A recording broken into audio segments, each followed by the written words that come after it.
এখানকার সুখও স্থায়ী না, এখানকার দুঃখও স্থায়ী না। এখানে আপনি সুখে আছেন, এই সুখ চিরদিন থাকবে না। এখন খুব সুখে আছি আলহামদুলিল্লাহ, কিন্তু এই সুখ কিন্তু চিরস্থায়ী হবে না, মাথায় নিতে হবে।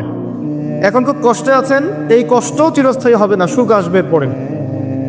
এখন সুস্থ আছেন, এই সুস্থতা চিরস্থায়ী হবে না, অসুস্থ হবেন। আবার অসুস্থ আছেন, এই অসুস্থতা চিরস্থায়ী হবে না, আবার আপনি সুস্থ হবেন ইনশাআল্লাহ। মানে দুনিয়াতে কোনো কিছুই চিরস্থায়ী না। কারণ কি? কারণ দুনিয়াটাই তো চিরস্থায়ী না, সব টেম্পোরারি। এটা হচ্ছে দুনিয়ার বাস্তবতা, হাকিকত। কোনটা স্থায়ী? ওয়াল আখিরাতু খায়রুন ওয়া আবকা।